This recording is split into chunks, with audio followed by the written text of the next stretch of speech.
Hi everyone, Radhe Radhe. So today, right now, we're going to be doing chapter 4, verse 11. And I'm going to share a little bit. I don't know how long it'll take, probably not too long, but if you want to get straight to the verse, just scroll to the right until you start seeing the screen. A screen along with just my face is what I mean. Okay, so the thing that I wanted to talk about was I heard my very first. Okay, so I don't know if you've heard of Radhanath Swami, Radhanath Maharaj. He is one of the very senior devotees in the ISKCON world, and he is amazing. I have only listened to his book so far. I mean, I found out about him last year. It's been over a year. I'm, I'm feeling like, why did I not listen to his lectures? How did I not discover? How did I not realize how good he is? But I did listen to his book last year. So he has this book called Journey Home. He has many books. He has this book called Journey Home, and that he's an American. He was born an American, and he, at the age of 18, 19 or something, he decided to, I might be getting the years wrong, don't quote me on that, but he decided that he was interested in spiritual growth, and he went to Europe. And from Europe, from some place where he was meditating in Europe, he got this calling that he needs to go to India. So him and a few friends started hitchhiking all the way to India. This was in the 1960s, I believe. And he managed to get there. He went through so much, fearing for their lives, fearing for like all kinds of experiences in this that he's explained in this book. And he managed to arrive in India, and he met just like about everybody. I was just shocked. I was like, how did he meet all these people? Oh my goodness. And all these people were there around that time. They were alive around that time, and he ended up meeting. Oh man. Yeah, his story is incredible. So the way I read his book was through an audiobook, and it's on YouTube. It's there for free. It's in 3 parts on YouTube, and just search for Radhanath Swami Journey Home and you will find it. So the audiobook is spoken by him himself, and there are sound effects in the audiobook. So if there is a dog barking, if he talks about a dog barking, there'll be a dog barking sound in the background. If he talks about rain, there'll be rain sounds in the background. So it's a book that's alive, that is very easy to listen to. His voice is just so good, so calming, or I don't know how to. It's just such a good voice, and his the background sounds and everything. The book is super easy to listen to. It's just a story. It's not analytical. You don't have to stop and think and whatever. You can just listen while you're doing other things, or you can read the book, of course, if you prefer a physical book. But yeah, I would highly recommend that you start by reading that book if you haven't already. Oh, yeah, it was incredible. And then today was the first time that I actually listened to one of his lectures. So he has this website called radhanathswamimedia.com, I believe that it's called. I can post it on the description. And so I started just by listening to a lecture from there, and I decided to go to, I mean, he has tons and tons of lectures there. So I went to Radhashtami. There is a section for festivals, so I went to Radhashtami and I listened to the oldest lecture was not audible, so I went to the next one.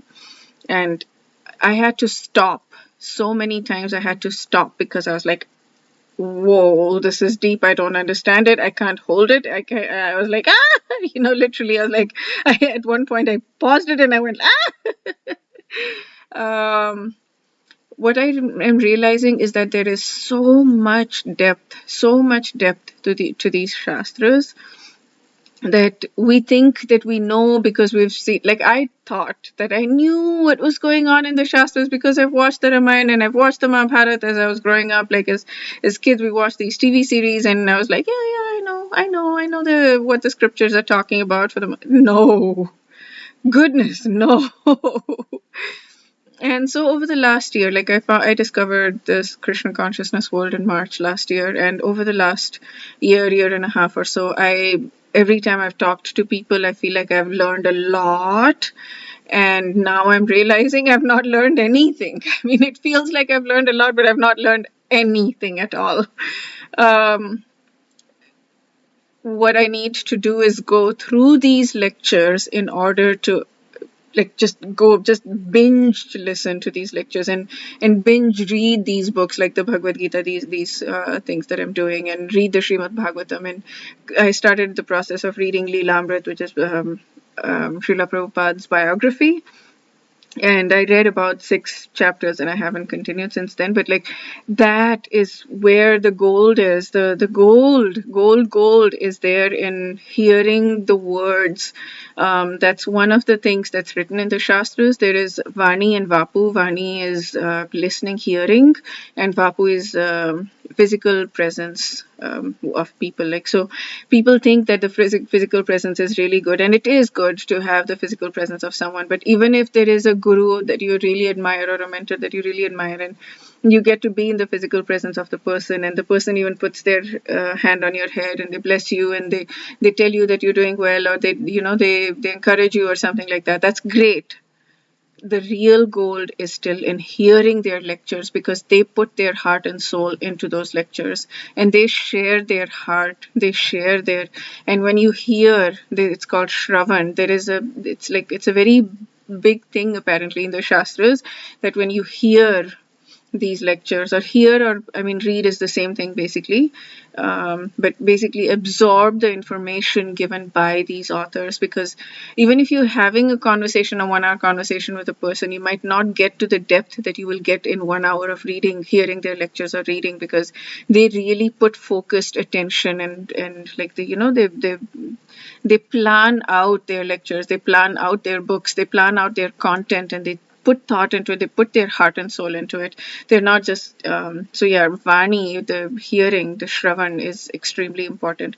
So yeah, I'm getting a taste, I'm getting a realization of just how, I mean, my lecture, the lecture that I heard this morning, I couldn't hold. Multiple times I was like, okay, this is a lot. Whoa, this is stretching me. This is stretching me beyond my capacity right now. I need to pause, and I would pause for an hour, and I would do other things, and then I would get back to it. So I listened to about a 53-minute lecture, and it took me probably 3 hours or something to listen to that. And many times it takes me a lot longer, even because I pause and think and pause and think and pause and think.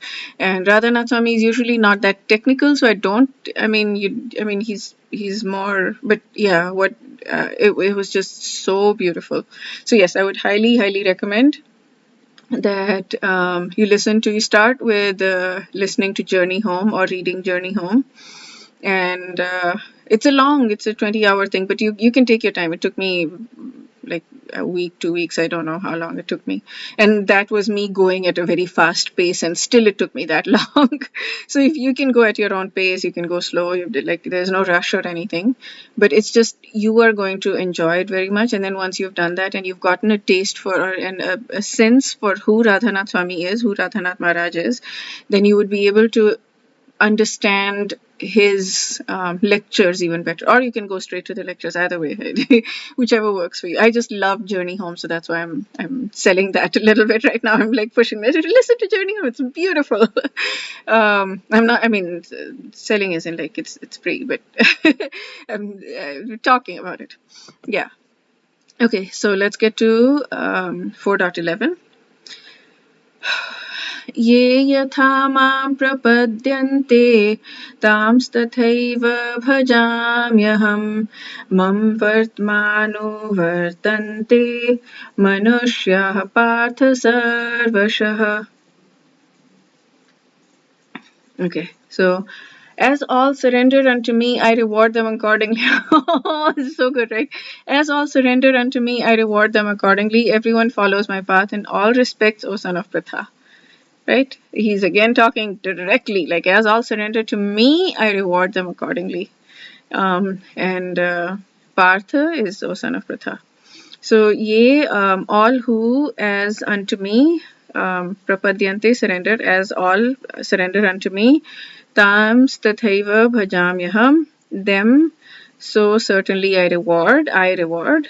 Mama manuvartante, my path they follow, when they follow, manushya partha sarvasha, all men in all respects, O son of Pritha. I didn't understand this last part. Everyone follows my path in all respects. I didn't fully understand what that meant. Okay, and let's read Swami Mukundanand's translation. In whatever way people surrender unto me, I reciprocate accordingly. Everyone follows my path, knowingly or unknowingly. That makes more sense. Knowingly or unknowingly, everyone is following my path. Okay. Maya in its various apparitions as wealth, luxuries, relatives, sway, holds them in sway of anger, lust, and greed. Anger, lust, and greed. On the other hand, for those who turn their mind away from worldly attractions and look upon God as the goal and refuge, He takes care of them just as a mother takes care of her child. Um, so I I feel so strongly that God has taken care of me even when I didn't believe in him. Like it didn't matter to him at all. He was just continuously taking care of me. So this is one of those things that I'm trying to figure out, like how does he take care of people who are his devotees in a better way than he takes care of people who are not his devotees, because he takes care of his non-devotees beautifully, So yeah, well, that'll probably be answered at some point because my questions get answered. Whenever I want something, I ask Krishna and it gets answered. It may take some time. 9.32 and all of these women thing which have not yet been answered, but I'm sure it will. I hope it will. I pray that it will. Okay, so that's it for today. We'll do chapter 4, verse 12 next. Wish you a gloriously beautiful day. Radhe Radhe.